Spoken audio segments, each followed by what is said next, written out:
ข่าวตับกังเฮาซึกมันปล่อยหมักใส่ทีเนเอในเจวิงเมืองมีดและเจวิงสปิกกินวันไหน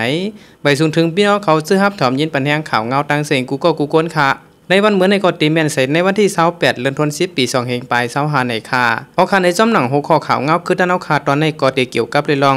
ตับกังเฮาซึ่งมันปล่อยหมักใส่ทีเนเอในเจวิงเมืองมีดและเจวิงสปิกกินว่าเจิงหนังในเสเดี๋ยวมาสืบปืนเพปันพี่น้องเขาฮับถอมยินกันอยู่ค่ะอ้อของสิซึกมันเอาเฮอมินปล่อยหมักใส่เจเวงเมืองเมียดจึงได้ปอดห้องแลวิ่งสเปกกินตึงวิ่งเหลืออันตับซึกประลองทีอันเนวกุ้มกำไว้นั่นแทงว่าไหนเมื่อวันที่27วันเดือนเอาถูกปลายปี2525ในยามกลางวัน 12 โมงครึ่งนั่นตับซึกมันเอาเฮอมินตึกแจ๊สไฟดาลำหนึ่งเข้าปล่อยหมักแสน5ปากป่อง1ลูกและหมักแสน2ปาก50ป่อง1ลูกลงใส่ตีวันต้นแก้งและวันมิดส่งเจวิงเมืองมิดไหลหูหนังไหนเมื่อนั้นก้อยหนังเก่าเมื่อในยามกลางในลามอก10 โมงนั่นก่อเฮอมินลำหนึ่งเข้าปล่อยหมักลงเสียน2ปาก50ป่องลงใส่วันเกี่ยวผิวเจวิงสเปกกินในอยู่ยาวก้นหูร้องในลัดนี้ว่าเขาตึงมาลงมือไกลในก้อยออกเจอวันไว้ป้องวันมิกส่งก็ปล่อยลง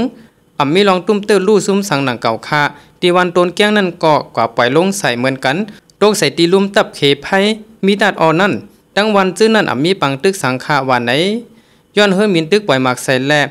มีก้นเติมมาเจ็บสังเสตาตีวันเอามาจีเจเวงเมืองมินนั่นแต่ตื้อยาเฮินหลังหนึ่งแลตีวันเกี่ยวผิวเจเวงสเปกกินนั่นก็ตื้อยาเฮินลูกไกวหลังหนึ่งเหมือนกันในเย้าเมื่อวันที่24วันเดือนเอาถูกป่านั่นก็ของสิซึ่งมันเอาเฮมินเข้าปล่อยหมักใส่